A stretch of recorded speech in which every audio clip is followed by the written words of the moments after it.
I just don't, unless it's free to play, I can't see this having any legs or whatsoever. Mm. Can't be, I don't know. Like, it's fine, I don't see but the thing. I don't see Destiny players wanting to play this. really, no. Yeah, I'd have to agree with Jack Frags there, especially in this scenario. Marathon is looking absolutely mid. Now, to add on to what he was saying about how he doesn't see Destiny players playing this game, I'd have to say the same for Tarkov players. I don't understand how Tarkov players would want to play this game. Like, look at the HUD, for example, in Marathon. Notice how the compass is there for you already. And it takes being good at navigating out of the picture. Like, for example, in Tarkov, I have to look at the sun's positioning to tell what time it is and what direction north, south, east, and west are. Look at the sun right now. It looks like it's about to set. That means it's going to be west is that way. That means east is that way. Okay? And that means north is this way and south is this way. We would have to go northeast. So, setting in the west. So, northeast. We have to go that way. You see that? See what I just did there?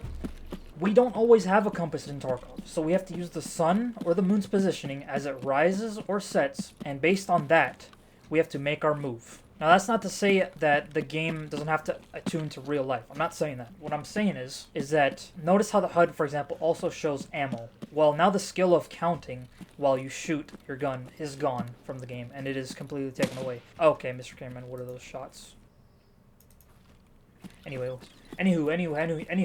Now the skill of counting your bullets is gone, right? You don't have to do it anymore. However, in Tarkov, if you want to get players to come over to your game, well, we like the mystery. We like the fact that we don't know how much bullets we have in our gun. It gives us an adage to our adrenaline that's already pumping in our veins. Okay, Marathon has an in-game map where you can easily bring up the map in-game by pressing a select key. Tarkov doesn't have that. It's almost as if most players are rewarded if they have in-game knowledge. Marathon over here has cash values for everything as soon as you open up your inventory. You can see the cash, see how much it sells for on the marketplace, and it totally demystifies the entire you having to use your own instincts based on what you've seen that's been selling on the market. You having to loot accordingly to what your instincts are telling you. I think if Marathon doesn't address this well, I don't see Tarkov players wanting to play it unless it goes free to play. That's the only situation where I can see maybe, okay, if it's free to play, then yeah, maybe we can hop on the game.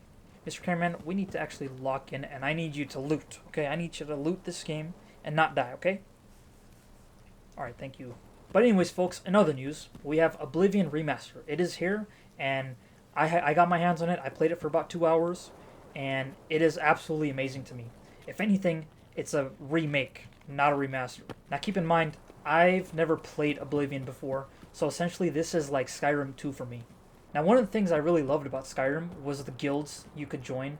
For example, the Assassin's Guild, the Thieves Guild, the Fighters Guild, the Mages Guild, all different little guilds you can join and start out as a level 1 guild member and then make your way up to be like the best member of the guild, basically. And basically raise your status through every single faction in the game. And I just learned that Oblivion also has guilds and that you can join the guilds as well, like the Fighters Guild, the Mages Guild, the Dark Brotherhood, Assassin's Guild, the Thieves Guild. They all have the same thing in Oblivion. So the first thing I did in Oblivion was, as soon as I got to the town, straight off rip, I joined one of the guilds. But let me just say this, Elder Scrolls Oblivion Remastered, as someone who has only played Skyrim, is absolutely amazing. In fact, even thinking about the game now legit makes me want to play the game. As I'm shooting this video, I legit want to go and play the game. I want to continue to explore the world and do all the different side quests of all the different factions and guilds. So as far as my first impressions of the game, so far, it's absolutely amazing and it's a must play. I highly recommend you play it. You play it. I've only played it for about 2 hours now. In those 2 hours, I couldn't help but just be in awe of the game. Straight out of the character creator, I had to pick Nord because, you know, I've only experienced Skyrim, so I thought, hey, bring that Skyrim experience to Oblivion and play as the Nords, who are basically people from Skyrim. I thought it'd fit perfectly in the narrative of the game. And so, you know, after I made my character, I went straight into the first sequence of the game. Very similar to Skyrim in that aspect, where you have absolutely nothing. There's some trouble brewing about, but you have to escape a certain situation via a certain dungeon, and you have to get to safety. I was legit encumbered from looting within the first 5 minutes. I think that's one of the most average experiences in Elder Scrolls, when you just start playing and you just start looting everything you see, and all of a sudden you get encumbered, and you can't sprint anymore. But so after you complete the dungeon, the open the world opens up. Mr. Cameraman, there is someone ahead of you. Go in and see what he is. Hello? Okay, looks like it's just a robot. Mr. Cameraman, leave him alone. But anyways, at this point, when you open up into the actual world and escape the first dungeon of the game, this is the point where, at least for me, I was like, okay, this game is a straight banger, and it deserves to be Game of the Year. Or at least Game of the Year nominee. Fast forwarding, I'm exploring the little nature, and I'm walking with the nature, and I'm just getting to the town. I join a guild. I talk to some of the NPCs to search for clues. Now I can complete the next main quest. I then progress a little further to the next town, and it turns into nighttime. And I can see the stars above me. I can see the northern lights appearing above me, just like in Skyrim. It's an absolute beautiful sight to see. It's even more beautiful than Skyrim, I must say, in terms of the northern lights appearing in just that fashion.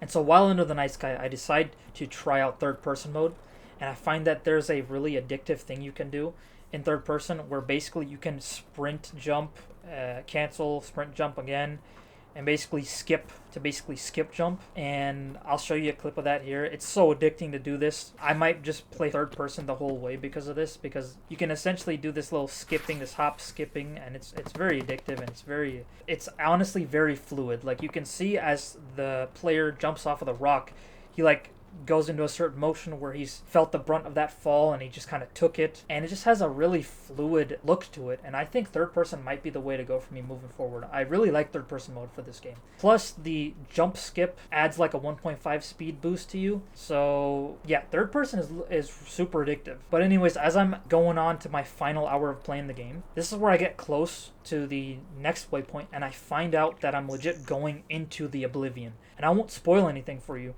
but I'll just say that it is absolutely beautiful. It is just insane what Virtuos was able to achieve with this remaster, and even calling it a remaster seems too humble in my opinion. This, honestly, is a remake to me, but it's good to see the humility from developers by calling it a remaster. Honestly, I see it as a Skyrim 2 because I've never played Oblivion, and so it seems like just an added Skyrim experience. I can't wait for the mods to get to this game because the mods are going to go crazy, I just know that much. And even with Skyblivion, the modders who were turning Skyrim and rebuilding Oblivion in Skyrim, Bethesda let them do so, and they haven't ceased or desisted them, and they seem to be really good sports about that. So Bethesda is honestly winning in the eyes of the public right now, but especially with Shadow dropping this remake. They did not even announce this, they just dropped it and we consumed it. But let me know what you guys think about this remake. Are you guys enjoying it? And also Marathon, are you guys thinking of buying it?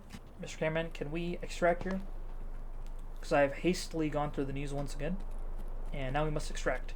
Actually, let's challenge all these scavs in this area and then extract. Kill him! Run! Okay, now we've just aggroed every enemy in here. Let's go ahead and loot this guy, Mr. Cameraman. Find out if he had anything good on him, Mr. Cameraman. Let's do it. Search his body. Find anything you can. Backpack?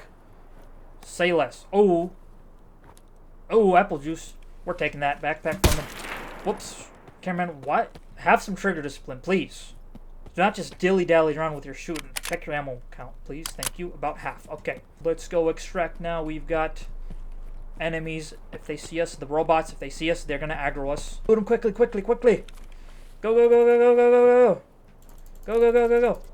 Nice. We got it. Let's go, Mr. Cameraman. Alright, folks. That was the live under fire news for today. Marathon looking absolutely mid, and Elder Scrolls looking absolutely fine. Leave a like if you enjoyed it, a dislike if you didn't enjoy it, and a constructive criticism comment. Let me know how I can better the videos for you guys. Anyways, this has been Quickfire. Thanks for watching.